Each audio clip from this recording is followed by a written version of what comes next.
밝혀질 겁니다. 뭐 물론 이 사모님께서 상간녀 소송을 안 한다면 뭐 다른 문제겠지만 하나님께서 지켜보고 계신단 말이에요. 예.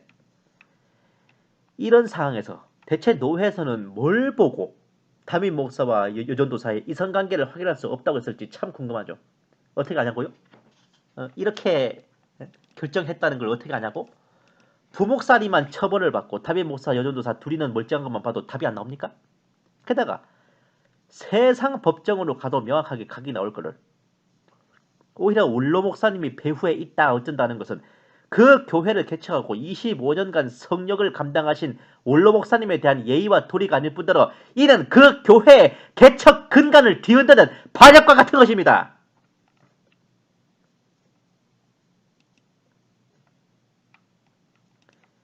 목회를 선계한 지 1년 반이 좀 넘은 담임 목사가 자신의 석연찮은 비행을 덮기 위해 그 교회를 개척하고 25년을 섬긴 원로 목사를 일고의 근거 없이 중상모략하고 의미한다는 것은 이것이야말로 대체 그 교회와 성도들을 뭘로 보고 저지르는 폐악질입니까? 이것부터가 세상 법정에 가져가도 처벌을 면치 못할 악랄한 명예훼손이면 무고인데 그 무슨 기도와 치유의 은사가 있다는 여전도사는 대체 그 사역과 은사가 어느 누구로부터 검증이 되고 실무적인 열매가 나타났기에 평신도에서 전도사로 느닷없이 발탁됐습니까? 정규 신학과정을 이수하지도 않은 평신도를 전도사 직분부터 달아주고 신학을 나중에 시킨다는 것은 교역자 임명 절차에 심각한 하자가 있습니다. 게다가 담임 목사 1인 외에 그 누구도 듣도 보도 못한 은사라는 것은 교리적인 문제로 들어가면 신사도 이단의 혐의를 벗을 수 없습니다.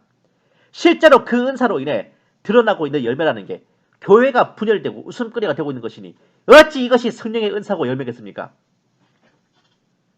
그 교단 자체가 그런 은사주의, 신비주의를 인정하지 않는 교단이라면은 교단 총회 이단 대책위원회 회부대도 할 말이 없는 거란 말입니다. 담임 목사가 취임한 지는 1년 4개월 정도 됐어요. 여전도사가 취임한 지는 반년 좀 넘었는데 이것이 조기에 발견됐으니까 이 정도지. 만약 아무도 모르는 채로 몇 년 더 갔다면 과연 그 교회는 누가 치리하고 누가 좌지우지하는 곳이 됐겠습니까? 이 정도만 보아도 담임 목사와 여전도사는 도의적 책임 따위가 아니라 법적 책임도 면치 못한 상황이에요. 그 교회 그리고 노회는 교회와 교단의 위신, 그리스도의 몸과 나아가서 예수님과 하나님의 위신을 혼외 커플 하나 지키려고 지렁탕에 빠뜨릴 겁니까? 저는 상식적으로요. 두말할 것도 없이 노회까지 올라갔으면 그 담임 목사는 즉각 사임에 1000번 만번을 그 담임 목사 입장에서 유리하게 접어줘도 그 여전도사는 잘려 나가는 게 당연하다 싶었는데 너무 뜻밖의 결론이 났다고. 그러나 천만다행히도 죄가 더한 곳에 은혜가 더 넘치고 악이 있는 곳에 정의의 바람이 분다고 이런 부조리한 상황이 그대로 도장 꾹 눌러 추인되진 않았습니다. 풍문에 의하면 노회에서 그렇게 부목사님만 처벌하고 담임 목사와 여전도사는 무죄 방면하려던 게 천만 뜻밖에도 노회원 한 분의 반발로 무산되어 총회 재판국으로 넘어갔다는군요. 반대하신 한 분 목사님께서는 이미 교단총회에서 노회 기소위원회라는 기관 자체를 폐지했기에 이렇게 노회에서 기소위원회를 여는 것 자체가 불법이라고. 이거 제가 지난번 방송에서 말씀드렸죠. 또 한쪽에게만 일방적으로 유리하게 편향되도록 한 것에 대해 기소위원장 이하 기소위원회의 직권남용과 그 불법성에 대해서도 조사하도록 하겠다는 겁니다. 역시 이 정의와 공의는 죽지 않았어요. 이 교단 총회의 위신을 크게 살렸습니다. 이 한 분께서. 하나님께서 이 한 분의 목사님을 크게 치하하실 것이고 하나님의 전에서 이 노회를 대표하는 정인으로 손색이 없으십니다. 이 한 분의 목사님께서 이 교단의 정의와 공의가 살아있다는 증인이 되주신 거예요. 본 게시탐정에 이런 정황을 풍문으로 전해 듣고 통탄을 금치 못한 것은 그야말로 그 무슨 노회 기소위원회인 것 자체가 담임 목사와 여전도사를 구제하기 위한 철저한 불법 재판을 벌였다는 생각이 서 있습니다. 이는 섹스피어의 희곡 베니스의 상인에서 샤일록을 파멸시키기 위한 불법 재판, 거기에 비견하는 법정 사기극입니다.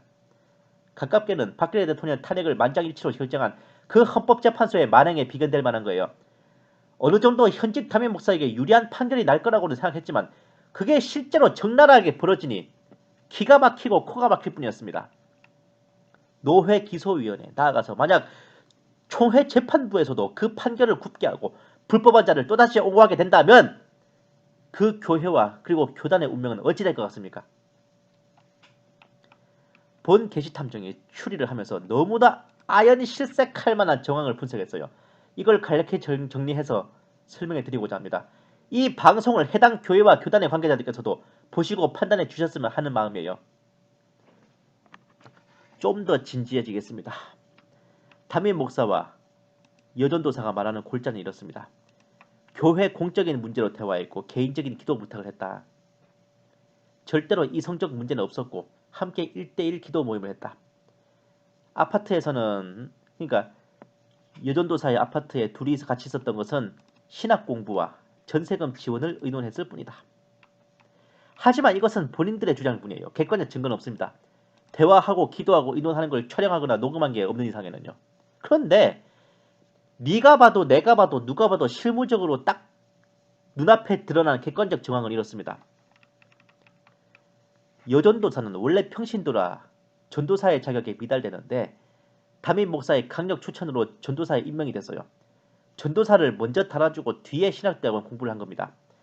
발탁된 사유는 기도와 치유의 은사가 있다는 것인데 기도 모임과 공부를 이유로 1대1 만남을 가졌고 담임 목사가 여전도사에게 교역자 대상 전세금 지원도 검토해 주었고 다른 성도들은 기도와 치유의 은사를 전혀 보지 못했습니다.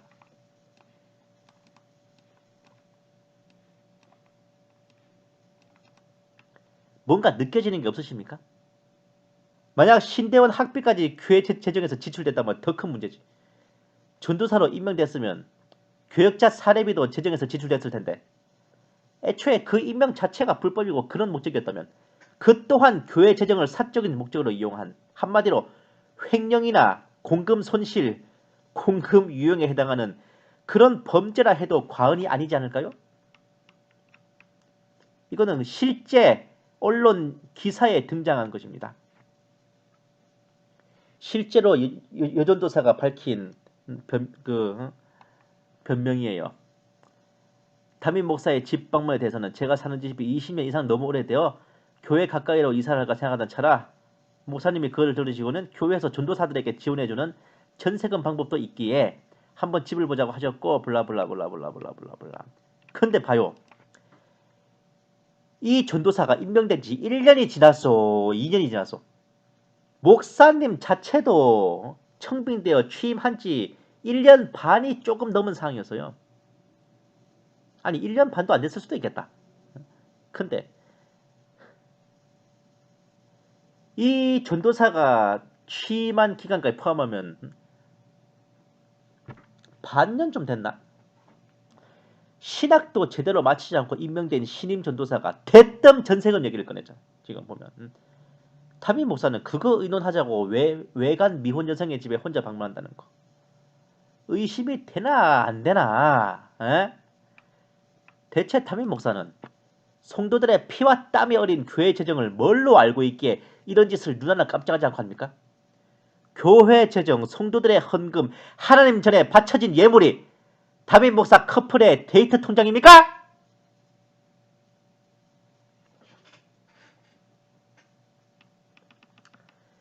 이런 정황을 눈을 감고 귀를 막고 도리지를 치며 외면한 그 무슨 노회에 높으신 분들은 님들 따님이 사모님이 저 담임 목사와 여전도사 같은 짓을 했다면 그래도 그럴 수 있지 하고 넘어가실 것인지 가슴에 손을 얹고 생각해보세요. 대한예수교 장로회 고신총회가 어떤 교단입니까? 신사참배에 굴복하지 않았어요. 굴복한 교단으로부터 탈퇴했어. 혹은 인간 일제의 온갖 핍박 속에서도 지조를 지켜 순교의 피를 흘려가며 하나님께 영광 돌려던 교단입니다. 주기철 목사님의 순교 정신을 계승한 정통교단임, 합동통합 합신과 더불어 한국교회의 4대 금강이자 장자교단으로서 그 명성과 업적이 비단의 수놓인 별처럼 길이 빛나는 그리스도의 몸이라고요.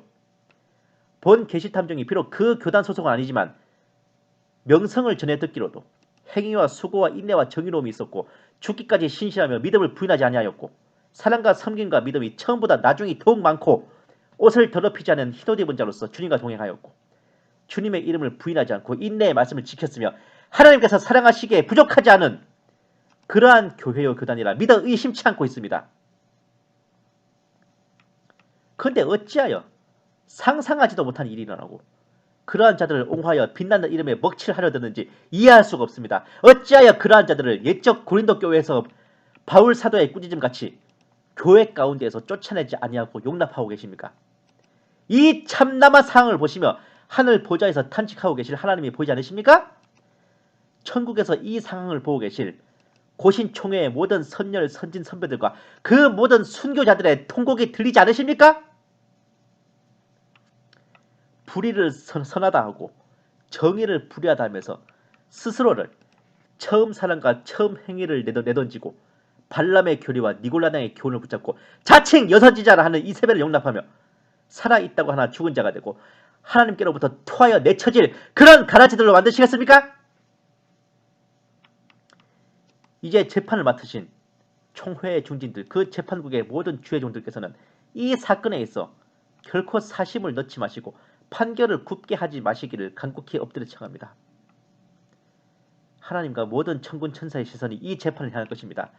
여러분들의 재판 결과에 하늘에 계신 하나님과 고신 총회의 모든 선진들과 순교자들이 환호하여 치하하실지 탄식하며 통곡하실지가 결정될 것이니 하나님의 전에서 그리스도의 심판석에서 만고의 충신이 되실지 만고의 역적이 되실지 밝히 판단하시고 부디 현명하고 공명정대한 판결을 삼가 부탁드립니다.